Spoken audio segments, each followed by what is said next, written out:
Hi everybody, my name is Devin Melanson, and today I'm here with Sergeant Wheat. and Petty Officer Pace. Sorry, Nelson. today we're going to be going over the resume. Hopefully you will learn something and make your resume better. Let's get right into it. So to start off with, what was your all's initial reaction in seeing my resume? I was impressed with the JROTC experience and your grades. First off, you've had a lot of extracurricular activities which stood out. So. Okay. As a follow-up to that, do you like creative resumes or a standardized resume? Me personally, I like the creative side. Showing your personality as well as your professional side. Okay. Second off, do you believe that a resume can make or break a job application? Absolutely. Yeah, absolutely, man. It is your one sheet of paper that you have to tell somebody that's never met you before everything that they can, right? And it's designed to hook that potential employer to want to sit down and meet with you. So you have to put your heart and soul into that and make that as lucrative as possible. Okay. And in a resume, it's okay to talk about yourself and feel good about it because you're selling yourself. Yeah. How can people avoid making a poor resume? With a poor resume, you're always looking for the numbers, the specifics. You don't want to be vague with what you've done. Right? You want to be in depth. Yeah. Okay. What are some signs of a strong resume? Something bold, short, quick, to the point, right? That prospective employer probably is looking at 15, 20. If it's a huge corporation, hundreds of resumes at a time, right? So you only have a few seconds to get them hooked. So a good example or a good sign of a strong one is to get them hooked, to spend more time on yours than everybody else. And you have to do your research of what they're looking for, Yeah. and then pick up keywords that you have that is able to catch them Right. into it, engage them, saying, hey, he has, leadership, and that's what we're looking for is leadership, and his resume say leadership. So Very good. What are your thoughts on my resume now that you understand it? Well, it was a good resume. Some things that I can, little tips and tricks with the event manager. You want to be more specific, planned this many, events, was in charge of this event, and so on. Work with numbers. What kind of numbers, right? What exactly are you doing? People. How many people were you in charge of? It's a big numbers thing. That's what I'm talking about when I say specifics, right? You want to be as specific as possible. Don't want to just say I lead people. I've led this many people for this many years, and things like that.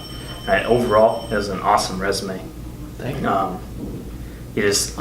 Little things that you can improve on, just small details on what you've already done, just kind of more depth.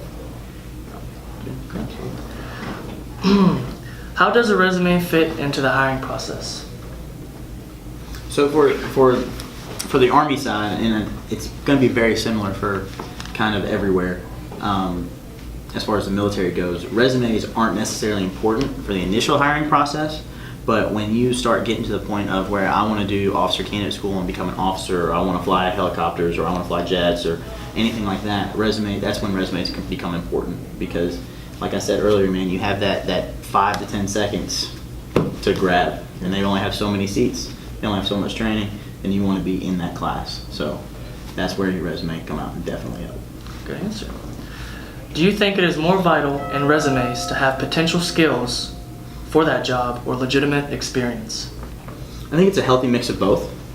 And it also is totally dependent on the job that you're applying for, right? Some people like a blanket resume, and then some people, tend to cater their resume for the specific job they're employing, that they're seeking. I would rather have specific resumes because it shows that you invested in that company before you've ever gotten hired, right? And employers see that.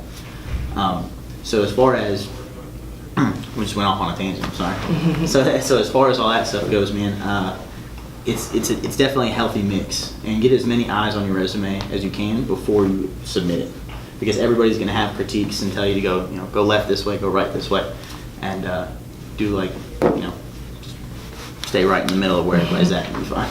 Right on. Out of everything we went over, and some things we didn't, what is the best advice you can give teenage high schoolers? Okay. Keep your nose clean, stay out of trouble, and do the best you can to personify yourself in your resume, your work ethic, and try to keep a positive perspective on everything in life. Positive perspective is contagious. It's just like a smile or a hug, right? Nobody's in a bad mood after a hug or you smile at somebody. So we need more positive in this world, and to your guys' generation, it's going to have to do it. Good answer. Key one for me, for high school students, important to set goals.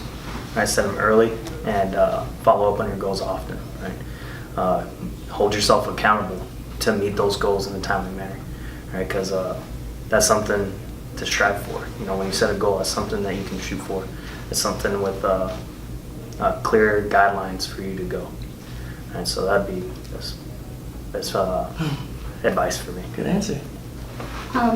It's kind of the same thing. Go ahead and follow your goals, set your goals, set standards for yourself, and being able to go ahead and try new things, because you never know if you have your mind set up to just go to college, but deep down it's not something that you want to. You can go to welding school and you can do a lot of things. Just get yourself out of the box and make yourself marketable, that have a second and third things that you can fall back in the long run. Good answer. Okay.